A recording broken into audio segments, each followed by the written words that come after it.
sumber akan diisi selaku ketua paduka yaitu paguyuban dulur-dulur kesenian.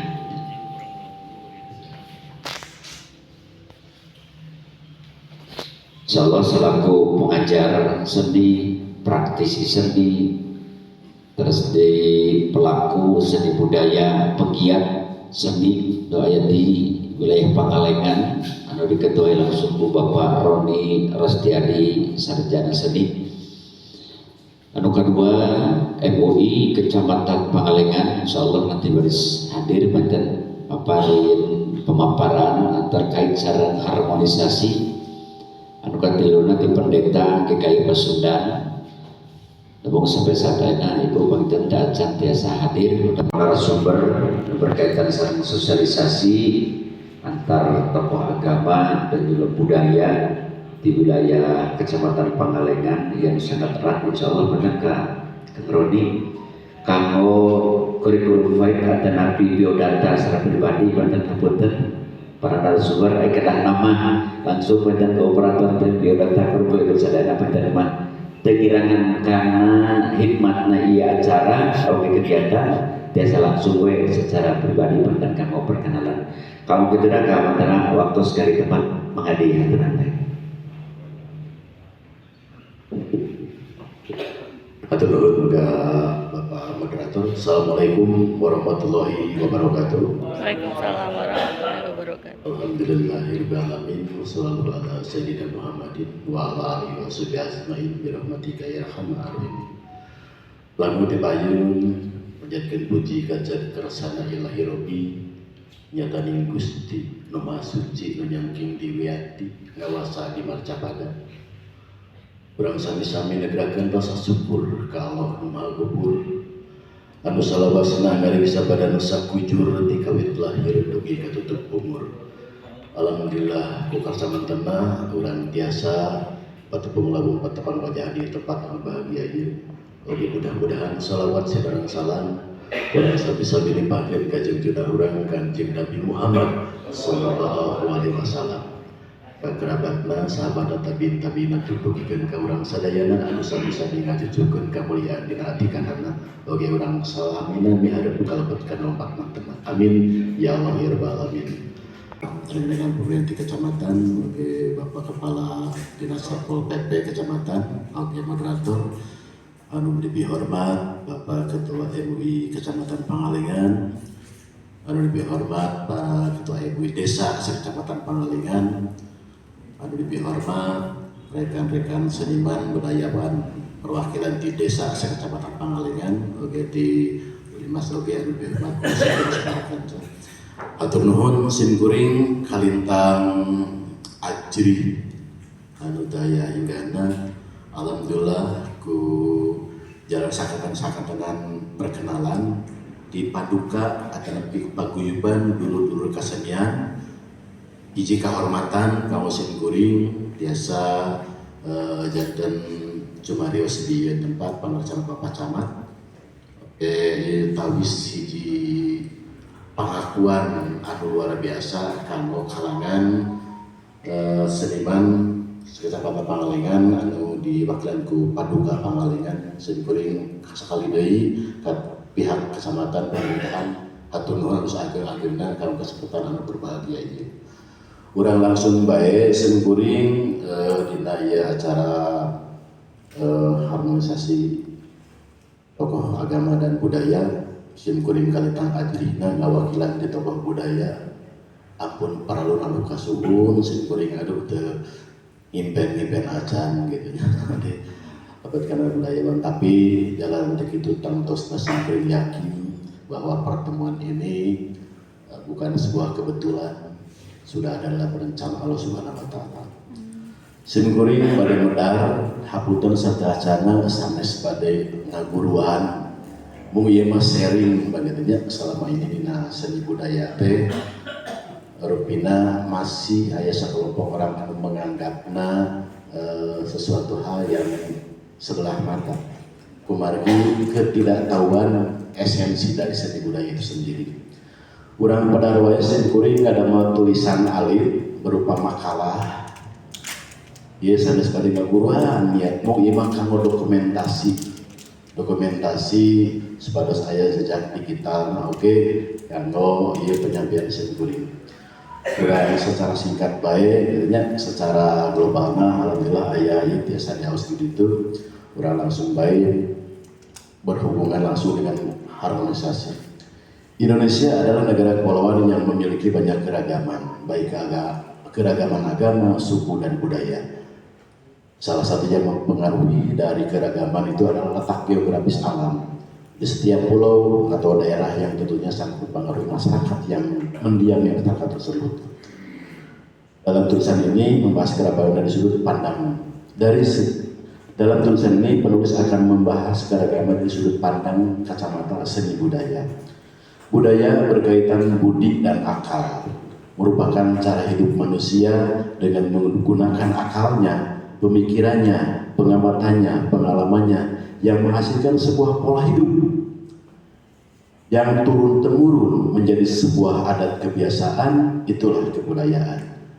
Jadi kebudayaan adalah segala aspek yang merupakan hasil dari produk pemikiran, pengamatan, penghayatan, pengalaman manusia.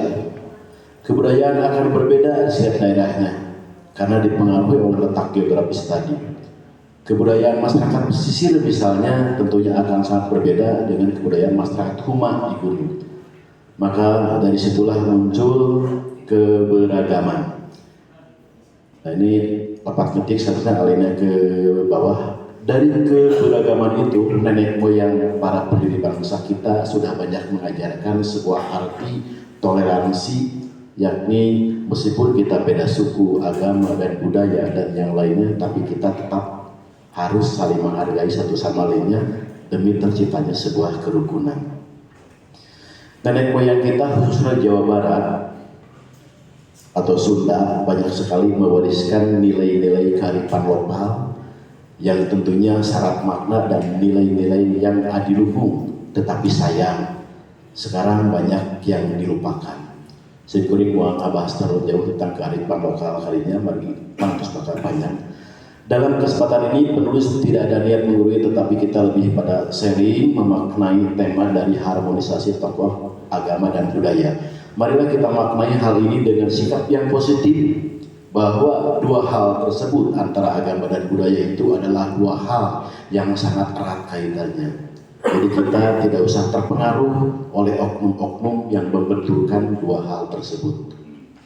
Marilah kita ciptakan harmonisasi ini dengan cara kita selalu menumbuhkan dalam diri kita sikap saling menghargai perbedaan, yakni sikap toleransi. Dalam hal ini penulis yang notabene seorang praktisi seni budaya tentu ingin menyampaikan bahwa seni itu ada beberapa aspek. Ada seni musik, seni tari, seni lukis, seni pahat, dan lain-lainnya. Seni itu tidak hanya punya fungsi sebagai media hiburan saja. Tetapi kalau menurut pada sejarah, munculnya seni zaman dulu, ada beberapa menurut ilmu wawasan seni. Seni itu ada beberapa fungsi. Nukahiti seni sebagai media spiritual. Artinya, pada awalnya nenek moyang kurang dulu mengenal seni dan berkesenian itu untuk kebutuhan spiritual, di mana seni dalam tingkatan tertentu atau orang tua yang punya tingkatan tertentu dapat menjadi seni itu dapat menjadi media untuk membuka jembatan dengan dimensi lain. Seni menjadi media dalam penghayatan alam semesta. Seni menjadi media antara jisim jeung kuringna. Dalam bahasa Sunda ada istilah sim kuring, yaitu singkatan tina jisim kuring. Arti jisim raga atau jasmani, kuring yaitu jiwa yang rohani.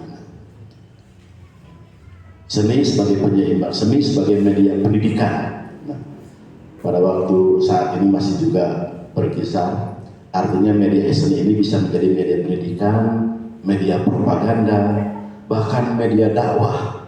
Salah satu contoh kecil untuk metode pendidikan ketika anak susah menghafalkan materi, diberikanlah metode dengan dinyanyikan atau dilakukan. Maka dengan tentunya akan memudahkan menyerap anak untuk menyerap materi yang diberikan itu sendiri. Kemudian seni juga di sini hasil penelitian bisa menyeimbang antara otak kiri dan kanan. Otak kiri lebih eksakta, kanan non eksakta. Nah di sini berfungsinya seni menjadi penyeimbang. Ini adalah hasil penelitian. Seni sebagai media hiburan. Nah, di fungsi hiburan inilah yang sangat populer, bahwa seni adalah hiburan masuk ke industri tadi. Seperti halnya yang tadi dibicarakan oleh Bapak Pena itu yang dikupas yang akan digarap nanti. Alhamdulillah untuk rekan-rekan seniman budayawan kami sudah ngobrol membuat sebuah program. Kegiatan fungsi sebagai media, fungsi seni sebagai media spiritual, media pendidikan, media hiburan. Simkuring pangitan mudingakeun yang menurut sejarah di wawasan seni. Kemudian dalam penjelasan ini sekali lagi memang tidak bermaksud menggurui, tetapi hanya ingin mengenalkan yang belum tahu tentang esensi dari seni itu sendiri. Karena yang berkembang saat ini seni itu hanya hiburannya saja, tapi esensinya jarang diketahui. Makanya tidak heran dan saya memaklumi ketika ada sekelompok yang ada yang sekelompok yang mengharamkan, musik itu. Mungkin bisa benar bisa tidak. Mungkin benarnya karena dalam segala hal menurut saya pasti ada manfaat dan mudaratnya.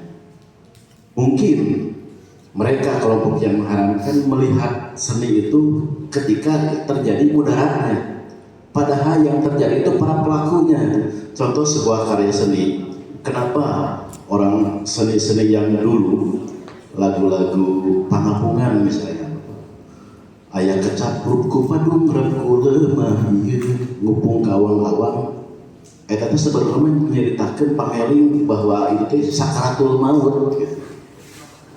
Sakaratul maut, pangeling orang tua dulu nyiptakeun lagu teh, orang tua dulu mah teu sagawaya melalui proses tirakat heula kabungkur mansaurun aki gitu. Aya media sesuatu anu sifatnya ingin mendapatkan hidayah, karena seorang seniman mendapatkan karya itu nanti seperti hidayah. Ketika sudah jadi karya seni, pengaruhnya sangat besar sekali pada perkembangan tubuh anak-anak.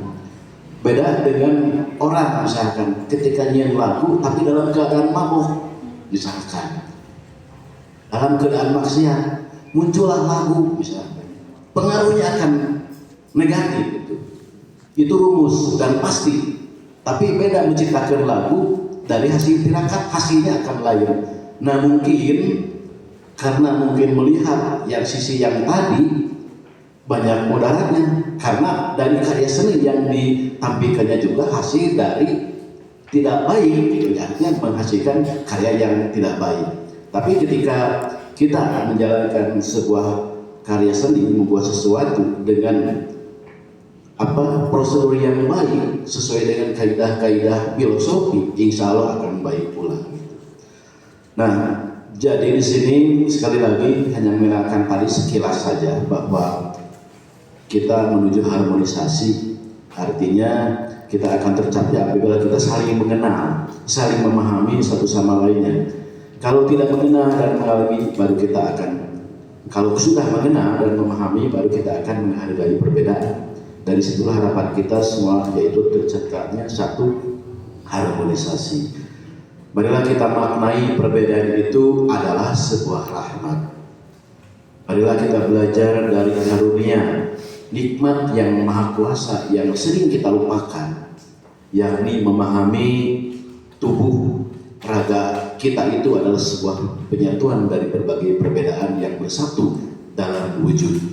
Ada kepala, ada tangan, ada kaki, ada bagian badan, perut, dada, dan lainnya dengan fungsi dan tugas yang berbeda, tetapi satu sama lainnya saling berkaitan. Itu adalah sebuah harmonisasi yang sangat luar biasa, sebuah mahakarya yang maha kuasa. Hal itu tentunya menjadi suatu pembelajaran untuk kita semua untuk lebih memahami dan menciptakan harmonisasi antara kita. Di lembaran terakhir, perbedaan dan yang berbeda kemudian dalam dunia seni, misalkan di dunia musik seorang seniman mendapat inspirasi dari sebuah peristiwa, lalu menjabarkan dan menciptakan sebuah karya seni. Contoh dalam seni musik, ada namanya orkestra musik. Itu adalah penyatuan beberapa alat musik yang berbeda dan dimainkan oleh para musisi yang disusun dan dikolaborasikan dengan satu komposisi sehingga menjadi sebuah rangkaian nada, melodi, dan irama. Maka jadi sebuah karya seni yang sangat indah dan bernilai. Sebagai harapan dan doa terakhir, marilah kita tingkatkan kajian agama supaya hidup kita lebih terarah. Juga menambah keimanan, ketakwaan, dan kedekatan antara manusia dan Yang Maha Kuasa. Kita tingkatkan hubungan baik antar sesama manusia untuk saling menghargai. Kita juga belajar kembali untuk hidup selaras dengan alam. Mengapa harus selaras dengan alam? Supaya kita nanti tidak tega untuk merusak alam. Ada rasa untuk tidak tega merusak alam. Tingkatkanlah ilmu supaya kita tidak keliru. Seringkali kita saling menuduh orang lain, kelompok lain ini itu karena kita belum tahu, karena kita belum kenal. Seringkali kita menilai orang, memvonis sesuatu yang negatif pada suatu hal yang merasa paling benar. Atau seringkali kita menilai orang, memvonis sesuatu negatif pada sesuatu hal yang merasa paling benar. Sesungguhnya itu adalah kurangnya ilmu pengetahuan tentang apa yang kita vonis dan apa yang kita nilai. Maka tingkatkanlah ilmu kita supaya hidup kita lebih terarah. Selanjutnya, belajar olah rasa melalui seni. Seni yang esensi tadi, agar hidup kita menjadi lebih indah, lebih memahami hidup jadi lebih bermakna. Memahami perbedaan adalah rahmat. Terakhir, penulis punya harapan untuk generasi muda kita. Saya mengajak pada para tokoh seni budaya dan juga agamawan. Ada harapan supaya generasi kita mempunyai karakter yang kuat dan tidak ada salahnya apabila kita memberikan pendidikan melalui metode yang telah diajarkan orang tua dulu. Dalam sebuah manuskrip, dalam sebuah pewarisan nilai-nilai pendidikan orang tua dulu, saya telah membaca sebuah manuskrip telah mengajarkan bahwa sebelum anak-anak diajarkan ilmu pengetahuan yang lain, maka berikanlah 3 fondasi pendidikan dasar itu, yaitu orang tua dulu punya kurikulum ngaji, seni, jeung bela diri. Ngaji nyaeta untuk menanamkan fondasi keimanan jeung katakwaan. Seni untuk mengolah rasa sebagai dasar dalam mensikapi berbagai hal dengan perasaan yang halus. Seni sebagai dasar penyeimbang antara pikiran dan hati. Kalau istilah modernnya ada IQ, ada SQ, dan ada RQ. SQ intelijensi, kuantum itu lebih pada pemahaman kecerdasan intelektual. Kalau SQ emosi, kuantum lebih kecerdasan emosi. Nah, SQ yang terakhir adalah kecerdasan spiritual. Jadi orang tua dulu sudah ada itu 3 hal. Orang tua sudah dulu antara IQ, SQ, dan spiritual. Intelijensia, emosi, kecerdasan intelijensi, kecerdasan emosi, kecerdasan spiritual. Tilu sesuai dengan papagah kolot Sunda bahwa itu ayat 3 tangtu, 3 teh tilu, tangtu teh ketangtuan. Jadi tilu ketangtuan itu aya nilai, aya makna, aya nu ngaguruan. Gitunya. Itu dina kitab ampuh nyaeta kitab amanat sepuh.